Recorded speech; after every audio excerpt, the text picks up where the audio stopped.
Welcome back to my channel. I have never had such a big response for a recipe because in a previous video I asked if you'd like to see me cook a proper roast dinner, roast chicken with roast potatoes, some Yorkshire puddings and gravy, and the response was overwhelming. So I am here with a recipe. It's not just one recipe because like I said, I'll be making perfectly roasted chicken. I'm going to be serving it with crispy roast potatoes, a beautifully instantly made gravy, not from gravy granules but actually from the juices we get from the chicken, and most importantly I'll be making fluffy light Yorkshire puddings. So there's lots to cook. I'm going to be using one oven, so I will also share exactly how to get the order of the roast right. So let's get cooking. Before that, don't forget to subscribe and hit the bell button so you get all the notifications. Let's get cooking. Right, the first thing is to get the oven nice and hot. So I have got it on for 180C or 160 fan, and I'm taking a baking tin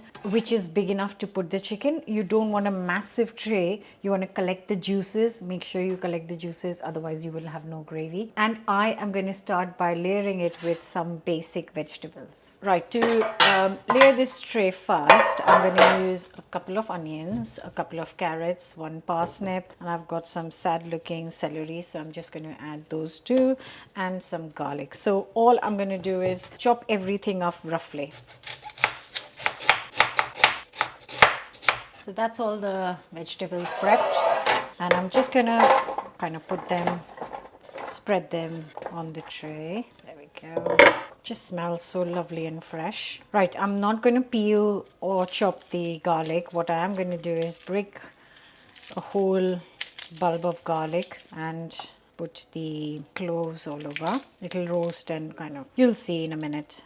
So that's the garlic and with the vegetables, and now comes the chicken. So I have got here 1.5 kilos of chicken which will go on top of this, and now I'm going to season this. I'm going to sprinkle a little bit of salt at the bottom on the kind of vegetables, a little bit in the cavity of the chicken, lots of fresh pepper, a basic seasoning of salt and pepper, and you can use some oil here, but I've just got some unsalted butter. Now I don't always use butter, I have to say. Sometimes I'll just use olive oil or sunflower oil, but obviously butter will add amazing flavor to the gravy as well. Right, now I need to stuff the chicken with a little bit of flavoring, and the last thing to do before this goes in is one lemon.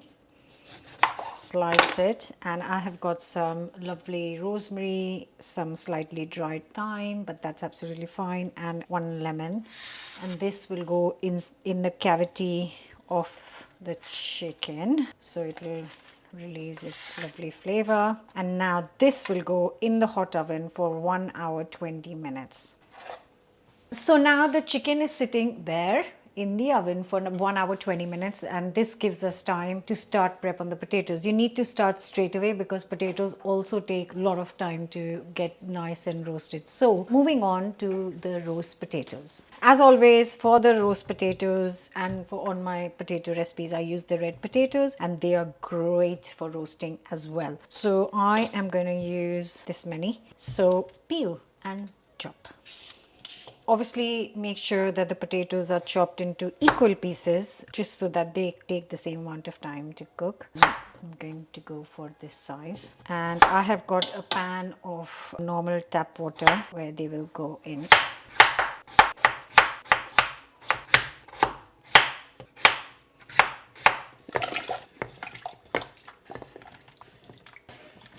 Bring this to a boil first. So while the potatoes come to a boil, I'm going to prep the tray. So this is the baking tray the potatoes will be roasted in. It's not too deep, and it's still got a little bit of a lip in case, you know, the oil is there and any liquid comes out. And on the tray, now you can use any kind of fat. There is all sort of beef tripping and things like that. Obviously, I don't eat red meat, so I always make these in sunflower oil, and they turn out to be perfect. So I've got enough oil in there, a little bit more, to get the potatoes coated, but it's not hot oil and I need it to be hot. So there's our chicken cooking, and I'm just gonna get the tray in and get this oil nice and hot while our potatoes are boiling.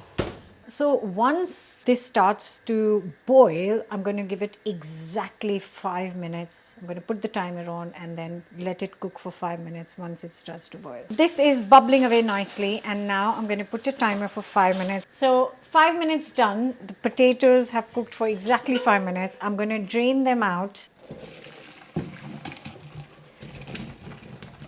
And now comes the fun bit. So I've got some plain flour here. I'm just going to take a good handful, maybe a couple of tablespoons, and dust them over the potatoes. Now this is going to give the potatoes crispy edge. A little bit on these as well. And then make sure that you rotate them so they have a little bit of rough edge, and those rough edges are going to get nice and crispy. The oil has been sitting here for 5 minutes. It's really nice and hot, so be careful when you do all this stuff. I'm going to get that out, and I'm going to put the potatoes on the oil. You can hear them sizzling. It's good.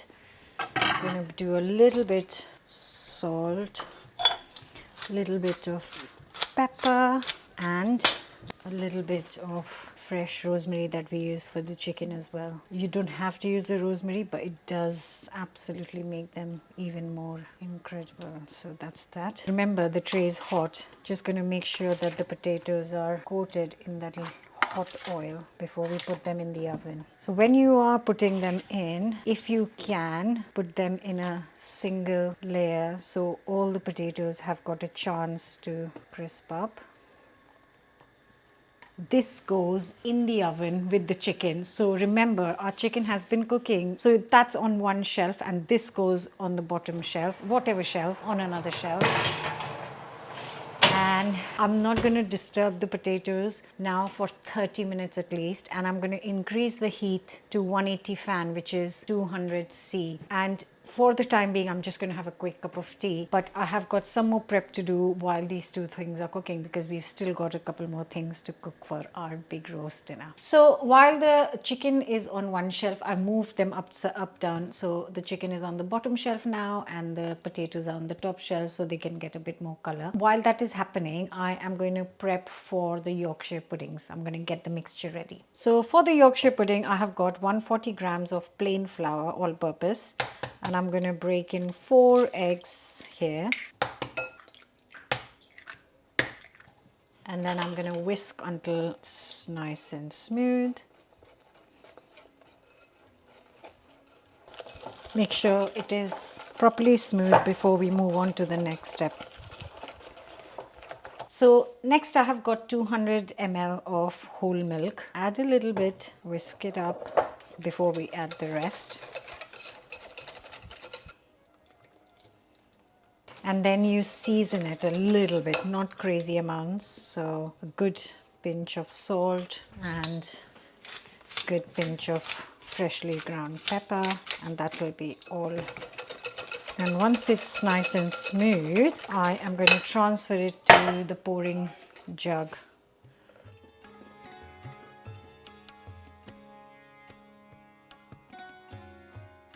Right, so there it is, all ready to go into the baking tin. So the timer has just gone off, and it has been exactly 1 hour 20 minutes for the chicken. The roast potatoes are not done yet. So what I'm going to do is, I don't want to overcook and dry out the chicken obviously. So I'm going to get the chicken out. Look at that. And the potatoes are still in there for another half an hour probably, but that gives us enough time to make the Yorkshire puddings. Okay, now I'm going to show you what to do with the chicken while you're waiting for the potatoes and Yorkshire to be done. So that's the chicken done. Look at that beautiful color, and the vegetables are nicely roasted. So what I'm going to do is transfer just the chicken on the serving plate. Now to get the chicken off, I want all the juices you can see in the chicken.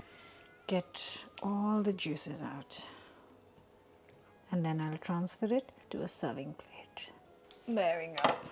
And what I'm going to do now is, because we've still got a bit of time before our potatoes and rest of the stuff cooks, it's really important to cover this up. So I'm just going to use some foil and seal this and let it rest. The chicken is here covered, resting. The vegetables are here. I'll make a gravy in a minute. And the potatoes are cooking. I have increased the temperature to 200 C fan, which is 220 normal. And then I have got the mixture for the Yorkshire puddings ready. So I'm going to get these into the oven next. So for the Yorkshire pudding, I'm using a cupcake tray, and I'm going to just pour a little bit of vegetable oil in each one of them. So there's a thin layer of vegetable oil.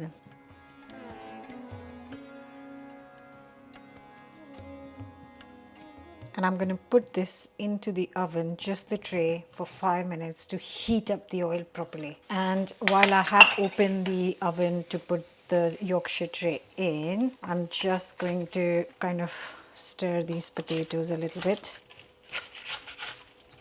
Turn them over.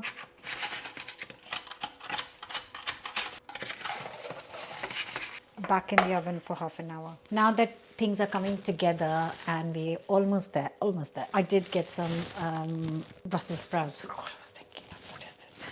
But I don't think I can be asked. So I'm just going to leave it there, and I'm going to cook that another day for another dish. What I do want is some form of greens. So I have got a pack of green beans, and I'm just going to boil it for 4 minutes in some hot water. It's really nice to have some greens with all this roast stuff. That is piping hot now, the oil, and I've just got my mixture for Yorkshire puddings here, and I'm just going to pour equally in all the tins. I'll just give it 1 more minute of heat. Okay, so this is extremely hot, and you just pour halfway through. You can fill it to the top. It'll just kind of go out of the things, which is not very nice. I'm going to use up all of it. And this will go in a really hot oven, 200 fan, 220 normal, for 25 minutes. See you shortly.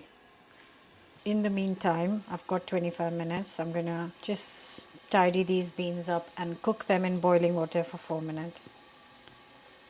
So I have just pan fried some carrots for 5 minutes on the pan. They are perfectly done. This is almost done. I'm going to drain it and season it. So our vegetables are done, and now I'm going to quickly make the gravy. So for the gravy, I'm going to start by mashing up the vegetables. Mash them all up. Now you can add some vegetable stock or chicken stock in this, but I'm very happy to add just boiling water because it's already packed with flavor anyways. So just gonna add a couple of 100 boiling water. There you go. Beautiful veg chicken gravy. Right, I'm gonna add another 100 and now move it on the hob. This moves on the hob. Make sure that this is mixed up really well. That is why we mash it first, to get all the flavors and juices out from the vegetables. I'm going to get this to heat up. You can see that it's bubbling away. I'm going to add a tablespoon and a half of plain flour, and then just gonna stir this through. The heat is still on. This is going to thicken our gravy. And I'm actually going to add another 100 ml of water because it's really lots of vegetables in here. And we love lots of gravy anyways. Oh, cannot wait to tuck in now. I'm going to leave this and get my sieve and a bowl ready to strain this out.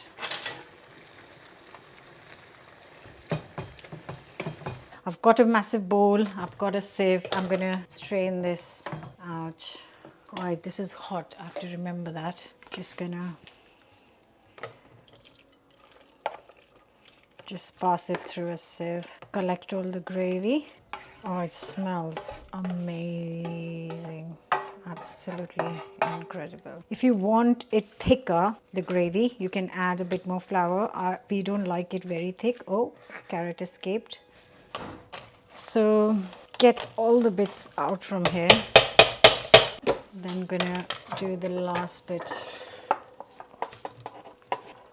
Now this last bit is always very rushed because everything's come together and you don't want anything to go cold. So these last 5 minutes are always rushed.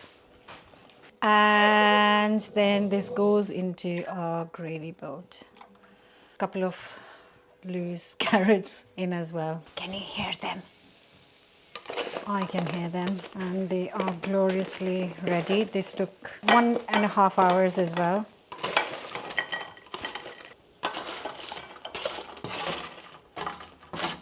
And just gonna look, it's still nice and hot because we covered it, let it rest, and it's so moist, beautifully cooked. I'm not a very good carver, I have to say, but that'll do. Moment of truth, the best bit. Chaat! Tan, tan, tan. Look at these beauties. Just look at it. And everything's ready. This is the last thing to go on the dining table, and now we can serve. And everything is nice and piping hot because we've timed it so perfectly that it all comes to the table at the same time. Time to serve.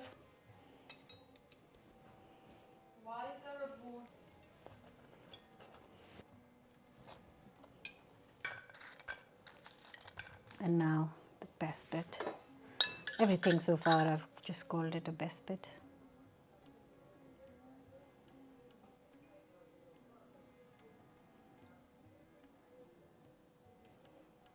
Ooh.